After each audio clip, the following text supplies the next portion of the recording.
Hello everybody, it's me, GhostCritic, and yes, it's time for another comic book review video. Thank you for joining me this Sunday, if you're watching it on the day of release. Got a nice little stack of books, which I thoroughly enjoyed for the most part, with a couple of just wonderful moments of reading. You'll clearly know that they'll be higher up my list because I picked them from kind of least entertained to my pick of the week. Don't forget, there are going to be spoilers in this video, so I'm going to raise each comic book cover, and if you've not read that book yet, please stop the video or fast forward it and come back to it at a later time when you've finished reading your books, because I don't want to spoil any of the story for you. We're going to kick straight off this week with number 2 of Hungry Ghosts, which it's a shame that this is at the bottom of our pile, but this is the problem with anthology series, which this is loosely an anthology because there are only actually 2 separate stories in this particular issue. One of them's really good, one of them isn't. Yes, we've got this 4-issue mini-series, a little horror anthology with different artists drawing each particular story, and all the stories are kind of food related in some way. Because the kind of framework of this book is that a billionaire has invited a lot of his wealthy friends to eat food that's been cooked by some of the greatest cooks in the land. And the cooks start playing this game with the diners where they have to tell a kind of scary story. And so that's the kind of the framework in a very basic way. So we get these horror stories. Now the first one, called Salty Horse, is the best of the 2. And it's this kind of macabre look at a man who is obsessed with basically eating horses.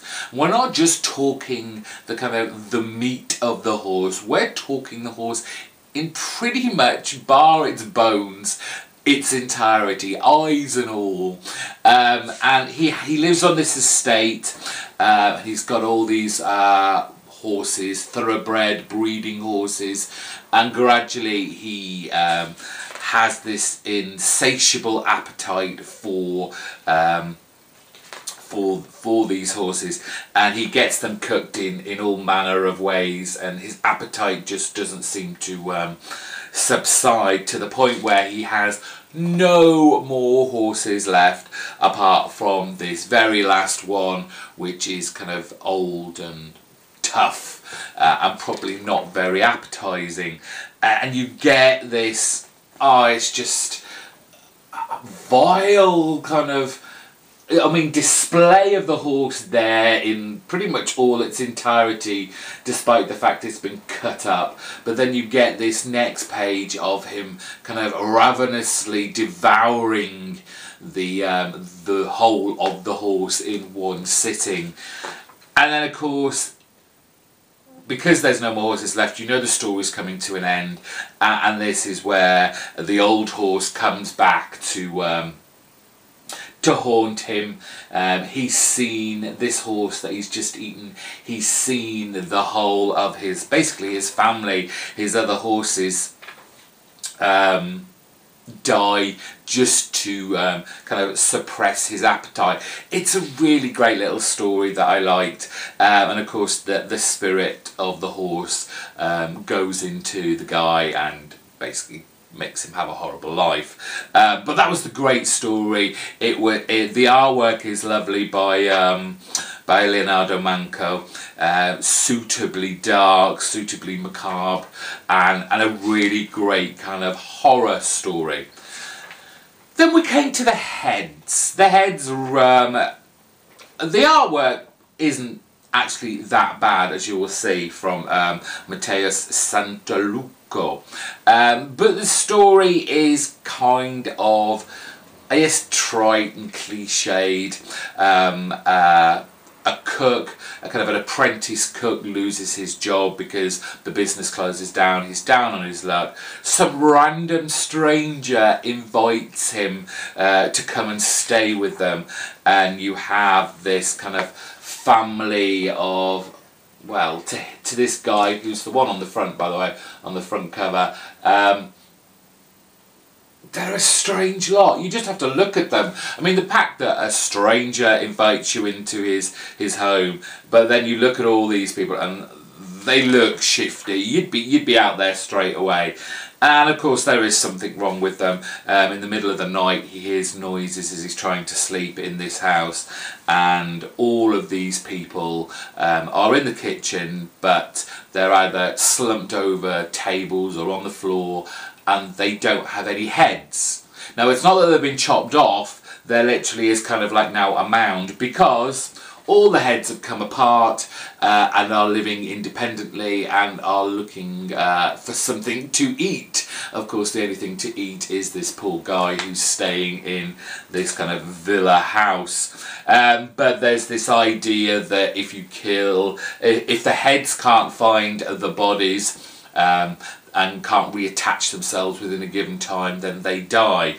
And he manages to kind of dispose of the bodies out the window and starts fighting these heads. And he manages to pretty much dispose of most of them, but then one attaches itself to his arm and won't let go. It was just a kind of odd storyline that didn't really seem to do a lot, that not necessarily original, because you know, you read horror stories and the kind of tropes of a horror story in comic books kind of repeat itself a lot, but you want something to kind of draw you in, and that last story really didn't. However, Hungry Ghosts, it's an interesting little concept. I'm surprised this is only 4 issues, is like a 4-issue mini-series, because quite frankly you could get any number of artists to play with this book and throw some great horror stories out. Maybe Anthony Bourdain has a kind of idea for further series, or is just kind of testing the water to see how this is, see if this is appreciated, if it's something comic book readership wants. But I really enjoy it. Let's move on to the Doctor Strange event that's currently going on over at Marvel, Damnation, written, or co-written at least, by Nick Spencer and Donny Cates. And if you're expecting to see a lot of Doctor Strange in this book, you're going to be heavily disappointed, because this is basically Wong, Doctor Strange's kind of faithful servant, buddy, best friend, amassing these other heroes that are going to go to Vegas and hopefully take down Mephisto and rescue Doctor Strange. Because if you've read the first issue of this mini-series and the latest issue of the main series of Doctor Strange, you'll know he's in a bit of trouble. However, yes, this is kind of Wong going around the world collecting all these kind of, dare I say, C-lister Marvel characters.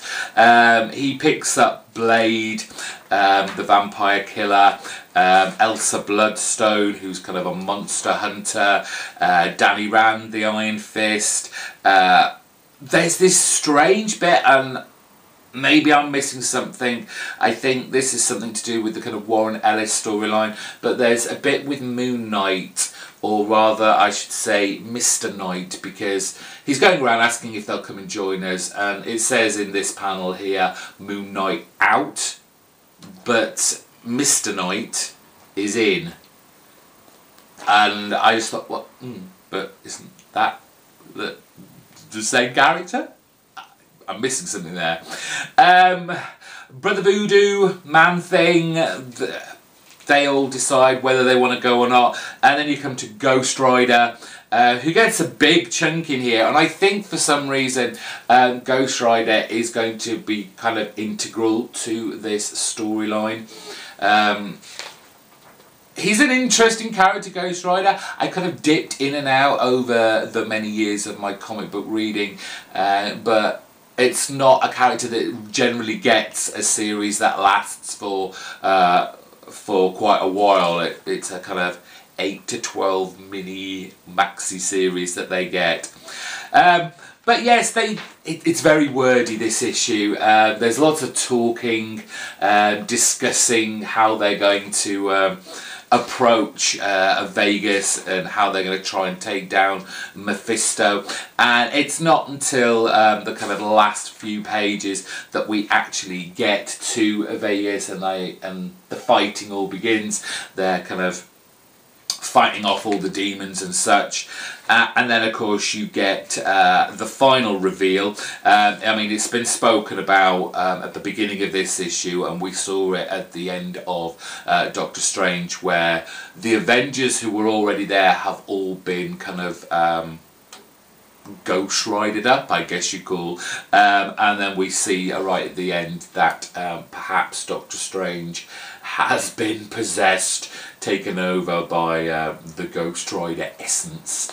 It was really a fun book. As I've said before, I've kind of been surprised with this series. You know, you get a kind of mini event going on in one particular title, and you kind of hang your head because you think, oh no, I'm going to have to buy a number of perhaps tie-ins to get the whole story. Do I really want to do this? But I've been actually very surprised with this series and how good it is. I'm guessing because, you know, Golden Boy at the moment over at Marvel, everyone's raving about Donny Cates. I don't know how much of an input Nick Spencer has, but there are Donny Cates moments in here. I can see that he brings in the humour that goes through this book as well. Elsa and Blade have a little bit of a jibe at each other, and their usefulness in bringing down their kind of requisite villains, Blade's being vampires and Elsa's being monsters in general, and the fact that Blade doesn't seem to do a very good job of it. The artwork by Sazon Kodransky, last time I heard from him, I'm sure he's the artist on what was Black Eyed Kids over at Aftershock Comics, and I don't know whether he's been hiding this talent, waiting to use it on a kind of top tier book over at the big publishing houses. But this is a not very different, but he certainly upped his game, and it looks exciting and suits this kind of dark book that we've got going here. But as usual, I'm enjoying this. It's a heck of a lot of fun. In some ways, I kind of worry for the Gravediggers Union by Wes Craig and Toby Cypress. Here we've got issue number 5. Now, I worry because although there's a lot going on in this particular issue anyway, again, it's one of those things, maybe I'm just turning into an impatient little bugger. But I said, there's a lot going on. There's lots of fights. There's lots of talking. There's lots of moments where some bits are connecting, but the actual journey of the book seems to be dragging its heels a touch.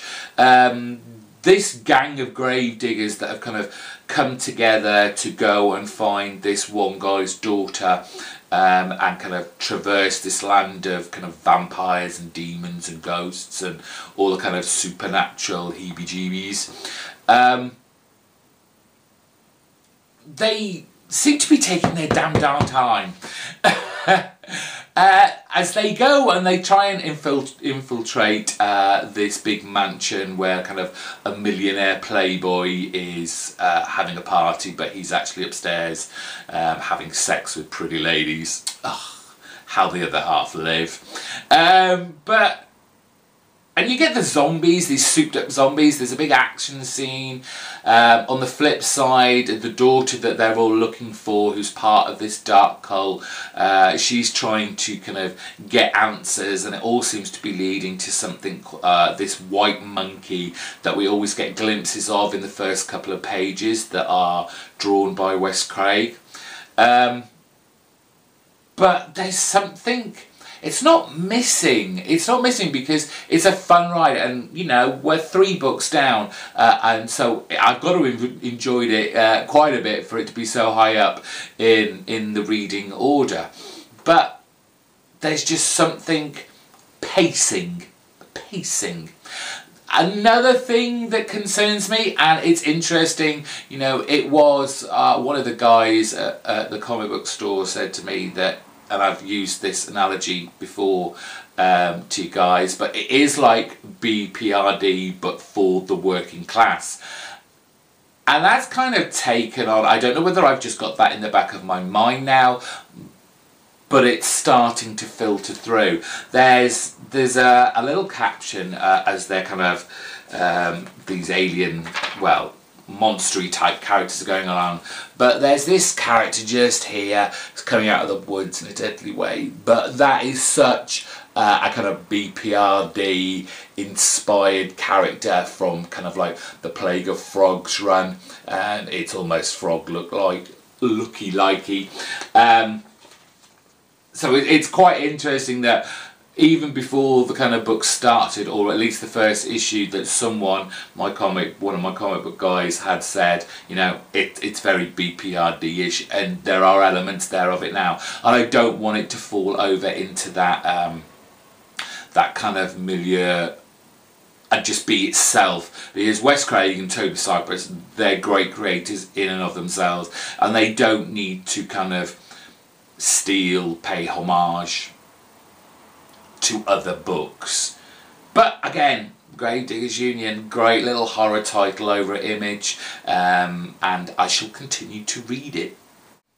What can I say about I Hate Fairyland that I haven't already so many times? Issue 17 by Scotty Young, and we take a little bit of a breather from Gertie, who's now been thrown back right into the place that she didn't want to be after going down to hell, and she's back in Fairyland. But we take a little detour, but this detour will certainly impact Gertie, and we drop back in with Duncan the dragon. This is just the fun, glorious stupidness of it all. Duncan needs a job, and so he's gone to work for Fairyland's postal system, and his first job is given to him by said demon devil from the last issue. He has promised an ingredient to Horribella, if I remember, that's her name.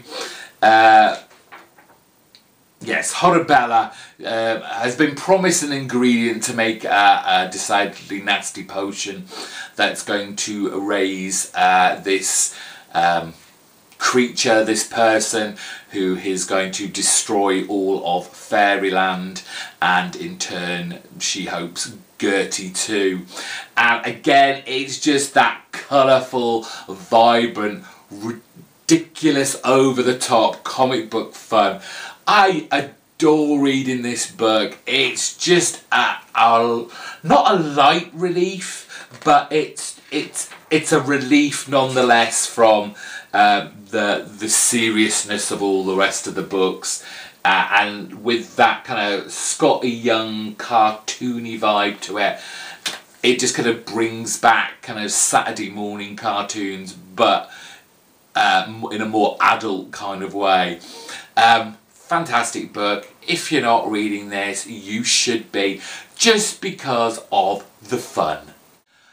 We've made it to our top 3 books now for this week that were on my pull list, and at number 3 we have Jonathan Hickman's East of West, issue number 36.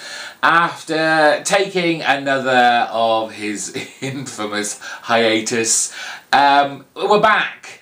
and trying to catch up and remember what happened from the last issue, quite frankly. And what can I say?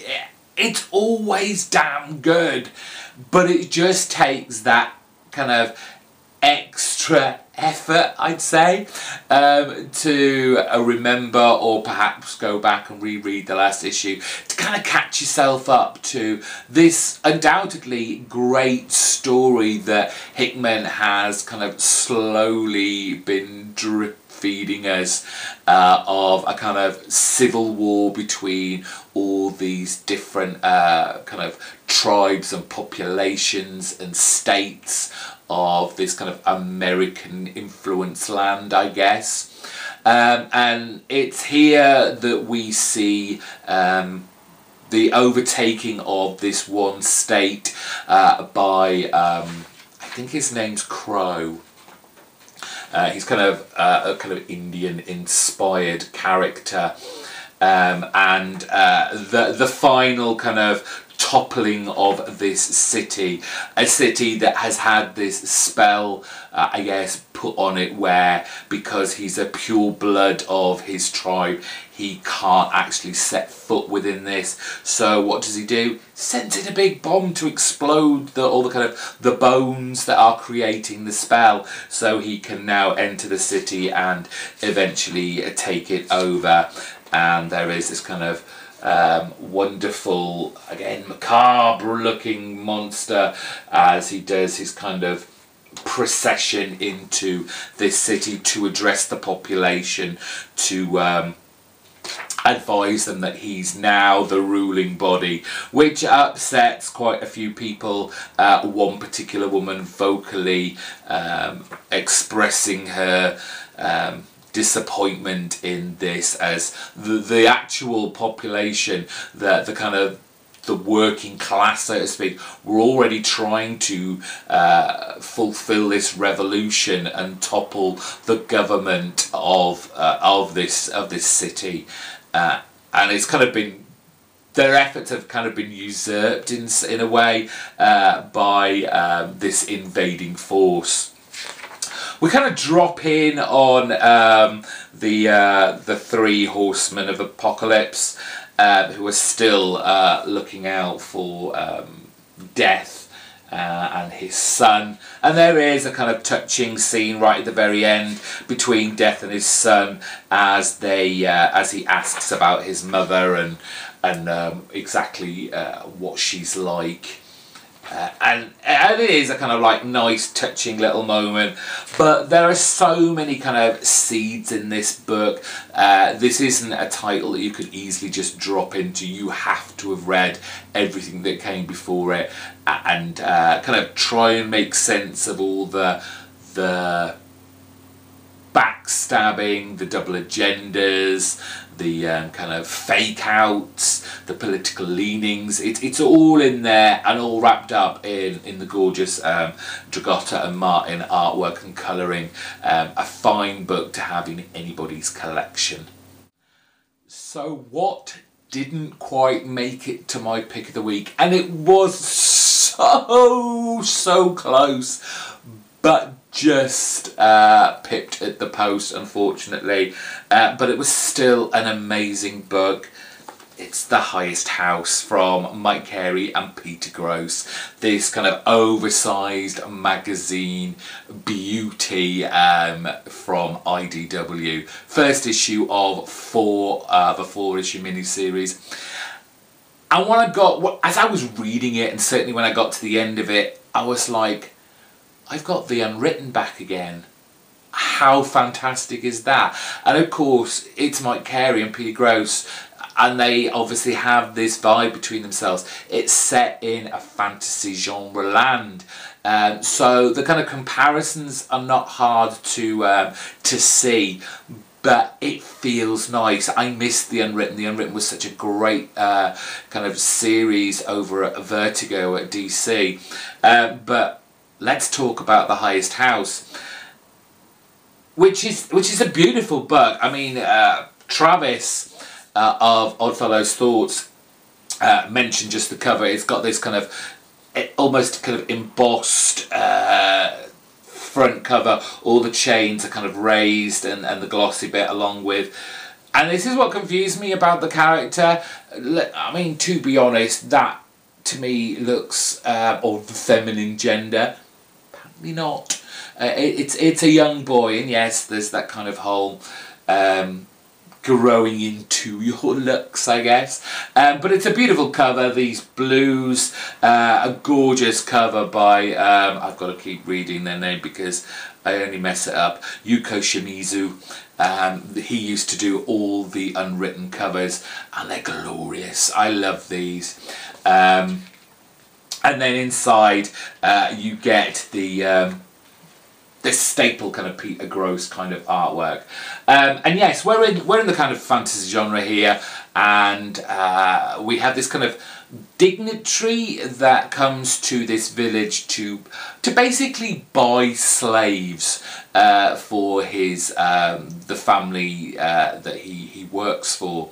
This guy obviously has a lot of kind of gravitas and power in and of himself, as people come, when they find out that he's there, people come flooding to this kind of tavern to sell their children. It's quite dark in a way. I mean, I know these people are kind of hard up and are kind of grabbing for whatever they can, but to sell your children just to survive, that's quite dark. And he finds this one child called Moth, and this is the child on the front. And there's something about Moth that intrigues this guy, this dignitary. And that's where the element of supposed magic comes through in here.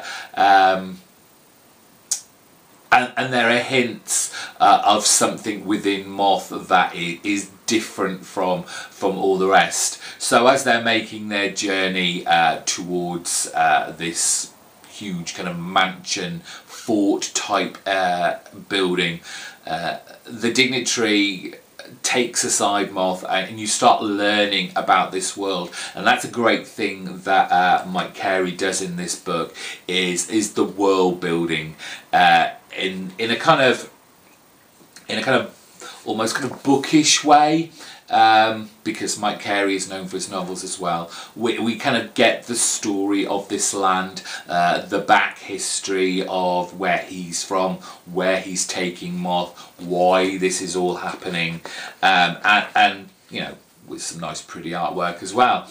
And it's such a beautiful product from start to finish. This is the big kind of mansion fort type castle that they're heading to. Nice big double page spread there. And so when they get to the to this fort castle place, they all get assigned jobs within, you know, either a cook, a gardener, a carpenter, you know, a stable boy or something like that. And the cook takes a little bit of a fancy to Moth and wants him for his kind of department, but obviously our dignitary has other plans for him, as he goes to work, of all places, to be a roofer. And there's this wonderful kind of description of how to make roofs and all the different kind of materials that are used within making a roof, all different types. And it's like a little mini history lesson within this book. But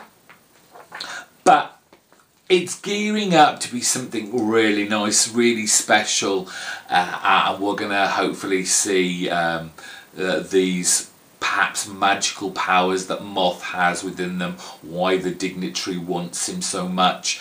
But just overall, a glorious read, a kind of harkening back to kind of the Vertigo days with the unwritten. Just a lovely package that unfortunately came out in the wrong week, because my pick of the week this week wasn't it obvious? Yes, it's the new Jeff Lemire, Andrea Sorrentino and Dave Stewart's image book, Gideon Falls. fantastic. I loved this first issue, and I can only imagine the dark places this is going to take us, as it is a kind of horror psychological thriller of a book, and I am excited. Not only that it's another Jeff Lemire book, but it's Andrea Sorrentino on the art, and these two together are an exciting team, has to be said. What is Gideon Falls about? I don't really know right yet. We've been introduced to some characters. There's been a death. One of the characters seemed to be have some kind of psychological issues, and we have a man of the cloth, a clergyman, perhaps with a dark past, coming to the town of Gideon Falls to become their new kind of clergyman, and save Gideon Falls, because its past kind of vicar or clergyman, whatever you want to call them, has died. We don't know how. No one will talk about it. But this book, just thoroughly amazing. I mean, from the first page, kind of Jeff Lemire disorientates you by having this panel upside down. Now, this isn't the upside down kind of I've got to turn the page over from his other work over at DC Vertigo, which I've completely forgotten the title of. Someone will let me know, I'm sure, down in the comments section. But there is just this, and it continues throughout this book, this kind of disorientation for the reader with the wonderful paneling, whether they're upside down, whether they're at this strange kind of panorama. It's like those panoramic photos, but kind of warped, and I guess it kind of shows the kind of, on an outward scale, the mind of our kind of character who's just wandering around picking up little pieces of wood, called, I think it's called Norton.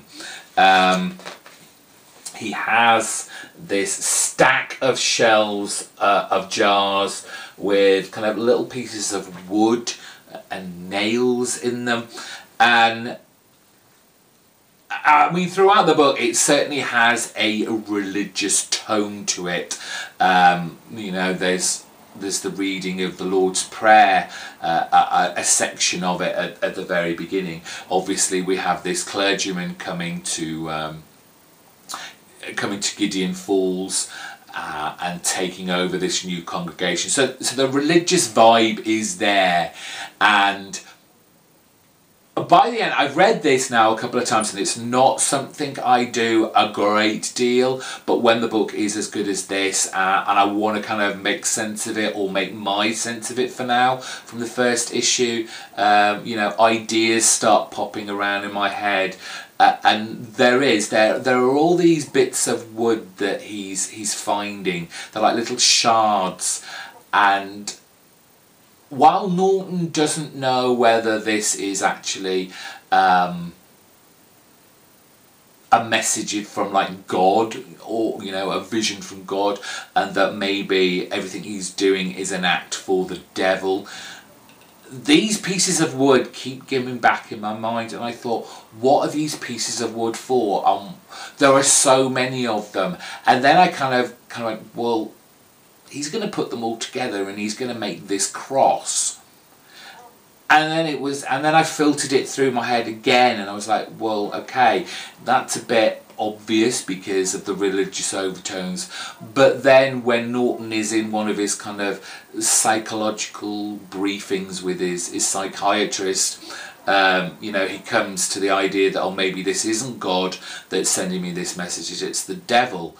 And then I put together the whole kind of turning around of his particular panels. A great deal of Norton's panels are turned upside down, and when you turn a cross upside down, it's meant to be a mark of the devil. All these things were throwing through my head, and that's what makes a great book, in my opinion, where you might not know what the writer actually wants to do with this book, but in Jeff Lemire's case with this book, he's kind of pushing buttons inside your head, getting you thinking. Amazing. And as I said, Andrea Sorrentino's artwork in here is fantastic. There's these gorgeous bleak colours that go right through the book, and then we have the introduction,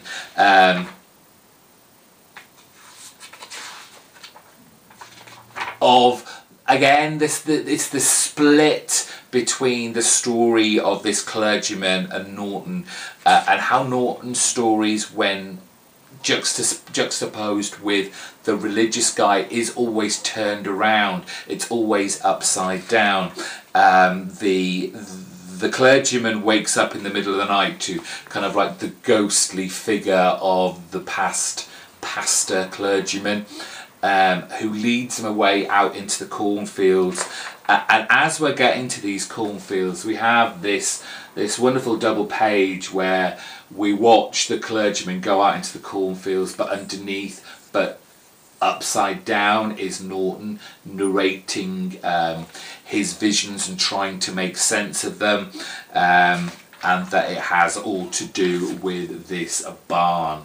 So we have the clergyman at the barn, in the right way up, and then we have Norton's drawing of the barn but upside down, which again gives me that vibe of good versus evil, the clergyman being the good guy, the cross up is for God, upside down, Norton's version of perhaps this cross, the devil worship.